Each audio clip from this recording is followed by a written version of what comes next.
Talk about your fabulous news story at BloombergPolitics.com, The Persuadables. Yeah, we wanted to sort of step away from all the back and forth that we're seeing in polls or in the news and look at the sort of fundamentals of the electorate in each of these major 7 states where there's been a sort of competitive Senate election this year.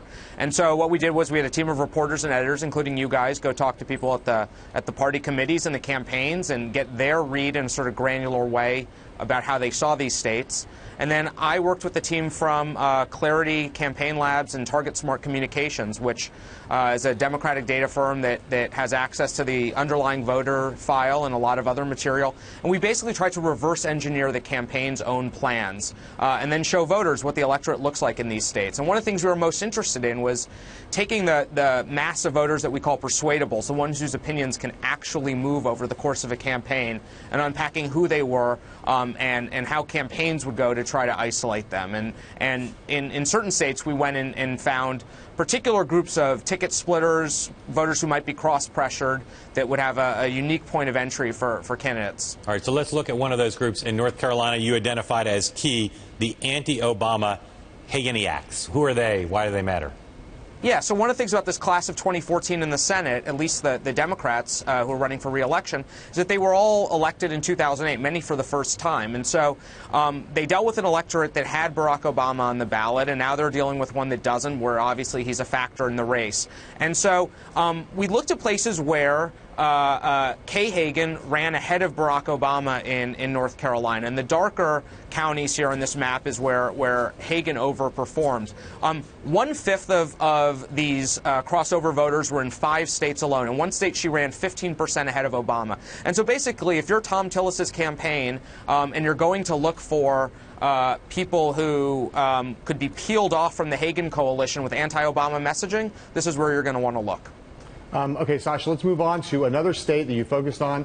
State is Arkansas, a place where Mark Pryor has been seen as, a significant amount of trouble, not far behind, but significantly and persistently behind. You identified a key voting group that you call Clinton Republicans. People always talk about Clinton Democrats, but for you, Clinton Republicans matter more. Talk about that. Yeah, so obviously we've seen Bill Clinton campaigning a lot for Pryor recently. He's had this sort of role as a super surrogate. The question is, where can he actually have an impact on voters' opinions? And so we went back to the 2008 Democratic primary for president, where Hillary got over 70% of the vote against Obama. It was one of her strongest states.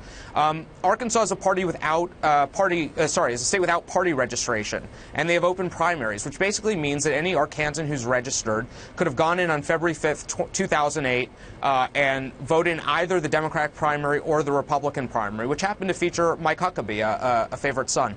And so we went and mapped out places where Republicans were more likely to have chosen to participate in the Democratic primary, which was an indication that they probably were pulled there by the presence of Hillary on the ballot. Okay, let's move to Iowa, a state I like to talk to you about because you're the only one I know who's ever gone to the Iowa State Fair by public transportation on a bus. So there you got something that you're calling Branstad Democrats. Who are they? Yeah, Terry Branstad's been on a statewide ballot for the better part of, I think it's 35 years now in the state, and he consistently overperforms what you'd expect from a typical Republican because he's pulling in Democrats and independents. So the question was, where does Terry Branstad have particular pull for Democrats, especially if he is going to be one of the people sort of vouching for Joni Ernst this fall? And we went in and I looked in the top 5 counties in the state by population, and you have the average share of the vote that's basically crossover. You have where in 2010, Terry Branstad did better than what we determined a generic Republican would do. There are some counties where it's 15%. The average statewide was just under 7%. And so that, if you're Joni Ernst, that's going to be a place where you're going to target communications that basically emphasize the fact that your Branstad endorsed. But so the counties you've chosen are not the ones where Branstad draws the most. These are the largest counties in the state. These are the largest. To sort of give a look at, the fact that this is a significant share of the electorate in some of the most populous counties in the state. Right. All right, Sasha, let me move on to the last state we want to talk to you about, which is Colorado, where you have identified a group that is close to my own heart, the Colorado pothead Republicans. I think actually maybe they call them pot Republicans, but I like to think of them as pothead Republicans. Talk about who they are and why they might be decisive in this in that campaign. Right. I mean, on this map, the darker colors is where the Prop 64, which was the pro-legalization or recreational pot campaign in 2012, did best. The initiative ran 4% ahead of Barack Obama, who got, I think, 52% of the vote in Colorado in November 2012. The initiative did 4 points better. And if you look for those crossover voters, Republicans places where people were voting for Mitt Romney and the pot initiative, it's probably a place where if you're Mark Udall, you would look to direct some of that messaging, especially around social issues, around women's issues.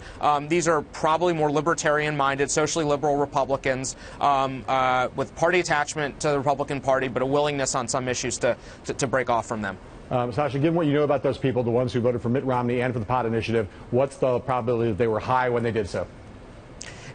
Yes, I mean, I think you have to realize that there's probably bad judgment going on somewhere here, yeah. Awesome.